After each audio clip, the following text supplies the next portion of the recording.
Abiso sa mga motorista, simula sa susunod na linggo, balik na ang No Contact Apprehension Policy o NCAP ng MMDA.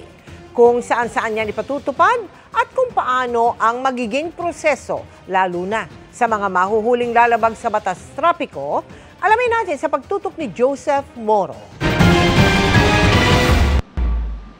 Sa Lunes, May 26, ipatutupad ng muli ng Metro Manila Development Authority o MMDA ang No Contact Apprehension Policy o NCAP sa ilang lansangan sa ilalim ng kanilang jurisdiksyon matapos tanggalin ng Korte Suprema ang temporary restraining order dito.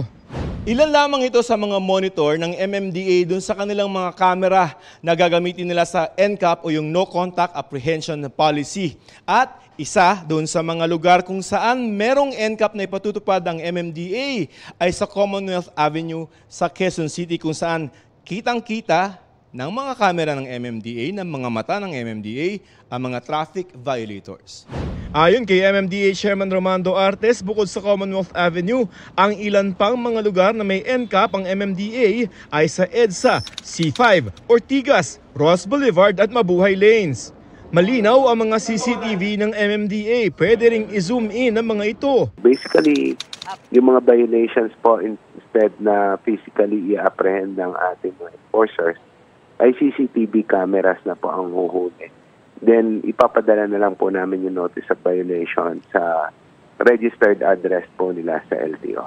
Nasa 20 pinakakaraniwang traffic violation ang huhulihin ng MMDA sa ilalim ng NCAP tulad ng hindi paggamit ng seatbelt at helmet, illegal parking, reckless driving, counterflow, overspeeding at iba pa. Naglalaro sa 500 pesos hanggang 3,000 pesos ang multa ng mga ito para sa first offense. Sa halimbawang ipinakita sa amin ng MMDA na kunyari ay huli, walang takas ang motorsiklo na ito sa mga kamera ng MMDA. May litrato kung saan at kailan nangyari ang traffic violation at naka-zoom in ang plate number. Bahagi ito ng ipadadalang notice of violation sa address na nakarehistro sa Land Transportation Office. Pero paano kung hindi ikaw ang may dala ng sasakyan na huli? Pwede raw itong i-contest o i-reklamo sa MMDA at magpakita ng pruweba na hindi ikaw ang may dala ng sasakyan ng mahuli ito. Pwede niya pong i-contest yan sa ating pong Facebook page at sa ating website. Meron po doon na fill upan lang sila ng form. So, hindi na po nila kailangang pumunta sa MMDA. Ginagamitan daw ng artificial intelligence ang NCAP ng MMDA. Kahit po gamitin namin yung AI para po sa panguhuli, hindi po automatic yung ticket. Kailangan pong i-review pa ng aming mga tauhan kung talagang tama po yung pagkakahuli ng AI. Bisa kasi masyado pong strict yung pong AI. Matatanda ang tiniro ng Korte Suprema ang NCAP noong 2022 matapos ireklamo ng mga transport group. Pero kahit suspendido ito, nakapagtala pa rin ang mga kamera ng MMDA ng lampas 35,000 na mga paglabag simula Enero hanggang Marso nitong taon. Pinakamarami ang disregarding traffic signs kasunod ang pagpasok sa bike lane at overspeeding. Hindi raw kaya ng bilang ng kanilang mga tauhan at LTO na hulihin ang ganitong karaming paglabag. Kaya hiniling ng MMDA sa korte na i-lift ang TRO nila lalo't sisimula ng EDSA rebuilding sa June 13 kung saan heavy traffic ang kakaharapin ng publiko.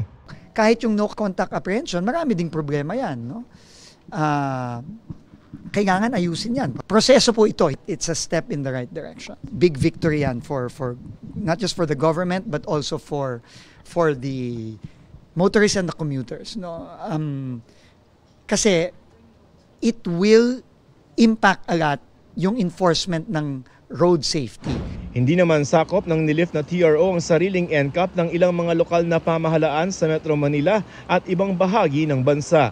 Para sa GMA Integrated News, Joseph Morong, Nakatutok 24 Oras.